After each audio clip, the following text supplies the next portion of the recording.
for the cost of goods to come down and taxes to be reduced. But Kenya Kwanza is talking about deficit and funds. We have seen Kenya Kwanza resorting to the tired and bigoted phrases like "lord of violence." It won't work. People don't care. All that the people want is food.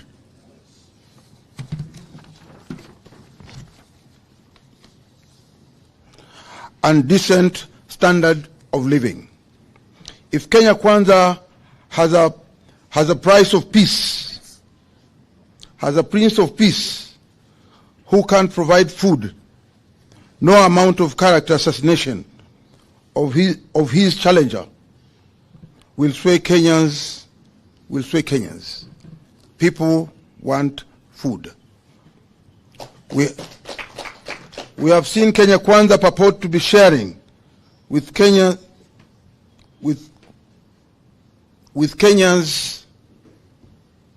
the Right Honorable Raila Odinga's political history. How ridiculous can they get?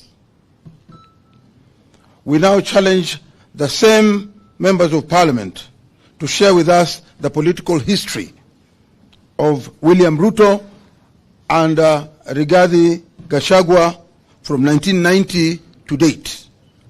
They started it. Let them go to the full length. We take note that the Kenya Kwanza MPs have threatened to mobilize their supporters to counter protesters whom they believe are supporters of Azimio. Again, Kenya Kwanza is missing the point and getting it wrong. The thousands of Kenyans turning up for protests are not just Azimio supporters. They are Kenyans from across all political and non-political formations who have been brought together by suffering. The protesters are from Azimio, Ford Kenya, ANC, and even Kenya Kwanza. The people realize they don't eat government. People eat food and they want food. People realize that having voted for a party or for a president who does not put food on the table, all the same, we welcome Kenyans.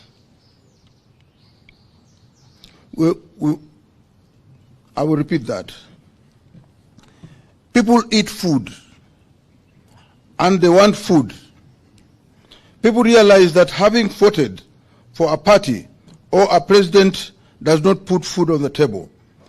All the same, we welcome Kenya Kwanza MPs to protests on Wednesday, Thursday and Friday.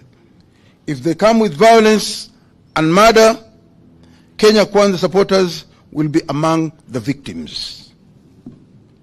We take note that Kenya Kwanza members of parliament have resolved to cooperate with the police to ensure that there is no further loss of life and livelihoods. We know what this means. It means confirming protesters with members of that killer squad called Operation Support Unit, whose brief is to maim, kill protesters, including Azimio leaders.